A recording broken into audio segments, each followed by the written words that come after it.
রাজধানীর জনপ্রিয় গণপরিবহন মেট্রো রেল, লাইন কোচ এবং সংকেত ব্যবস্থা সবই ঠিক আছে, এরপরও কেন চালু হচ্ছে না মেট্রো রেল?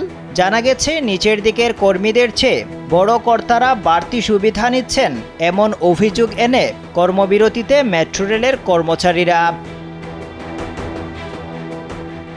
এজন্যই কারিগরি কোনো সমস্যা না থাকা সত্ত্বেও আপাতত মেট্রো রেল চলাচল বন্ধ রয়েছে। ঢাকায় মেট্রো রেল নির্মাণ ও পরিচালনার দায়িত্বে রয়েছে Dhaka mass transit company limited বা ডিএমটিসিএল। কোম্পানিতে যত লোকবল রয়েছে এবং বিভিন্ন প্রকল্পের শীর্ষ কর্মকর্তাদের প্রায় সবাই প্রশাসন ক্যাডারের। সরকারের বিভিন্ন প্রকৌশল দপ্তরের সাবেক কর্মকর্তারাও চুক্তিতে নিয়োজিত রয়েছেন। আর নয় সৌন্দর্য নিয়ে চিন্তা, এবার নিজেকে সুন্দর করে তুলুন স্টাইল ম্যানিয়াক্সের সাথে।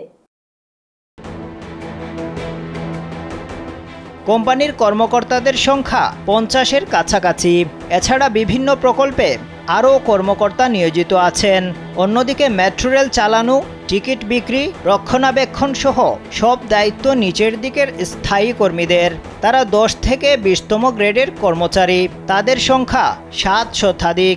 গত 8 আগস্ট থেকে তারা বৈষম্য দূর করার 6 দফা দাবিতে সর্বাত্মক কর্মবিরতি পালন করছেন। চুক্তিভিত্তিক ও বাইরে থেকে আসা ঊর্ধ্বতন কর্মকর্তারা মূল বেতনের 2.3 গুণ বেতন পান, আর ডিএমটিসিএল এর 10 থেকে 20তম গ্রেডের স্থায়ী কর্মীরা পান দ্বিগুণ। নিচের দিকের স্থায়ী কর্মীদের এটি একটি বড় অভিযোগ। এছাড়া তাদের কন্ট্রিবিউটরি প্রভিডেন্ট ফান্ডও এখনও চালু হয়নি বলে জানা গেছে।